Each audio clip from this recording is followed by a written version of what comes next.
Я Зира Наурзбаева, культуролог и писатель, автор книг «Четыре облака», «Вечное небо казахов», детских книг, двух детских книг. И я вдова писателя, домбриста, кийши, исследователя Таласбека Асимкулова. В казахскоязычной среде он был очень известен и авторитетен. Он автор также киносценариев, фильмов «Біржан Сал», «Кунанбай».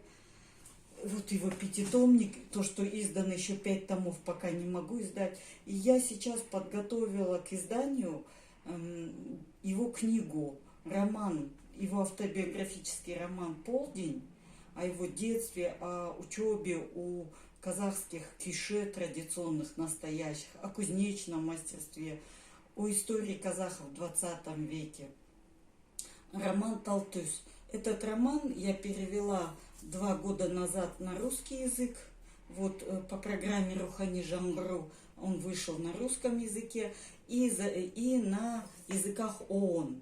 Затем вот издание на английском языке, перевод на английском языке был издан еще раз в Индианском университете в США под названием «A Life at Noon». Это уникальное событие для нашей культуры, потому что обычно книги казахстанских авторов выходят за рубежом на средства Казахстана. Здесь книга вышла по программе самого издательства, и как издательство поясняет на Амазоне, это первый роман из независимого Казахстана,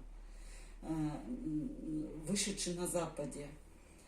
И теперь для меня задача, вот это вот издание на русском языке, оно разошлось сразу же. То есть мы издали небольшим тиражом пробным, оно сразу же разошлось буквально вот на презентации.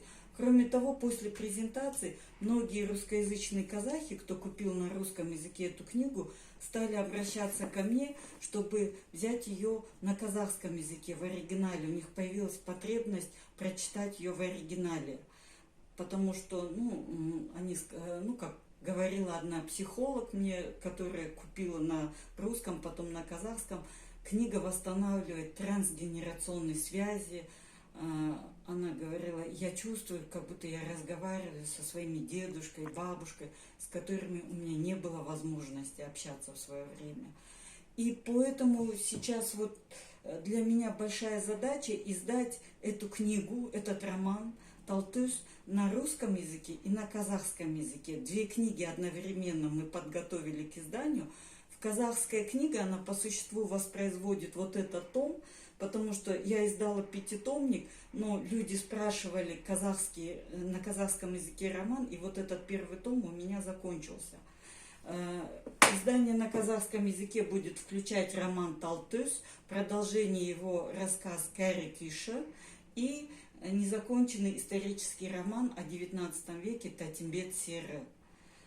В этом романе также очень много сведений о музыке, а также о этнографии казахов, о истории, потому что сам Татимбет Сері был такая выдающаяся личность, не только великий музыкант, но также политик, дипломат, золотопромышленник, основатель Кояндинской ярмарки в Караганде вместе с русским купцом Варнавой Ботовым. Он основал эту ярмарку.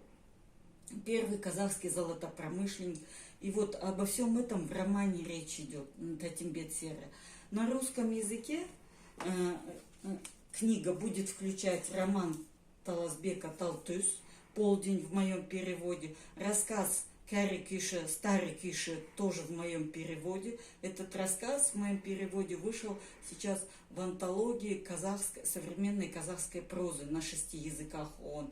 И также мою киноповесть «Соперница».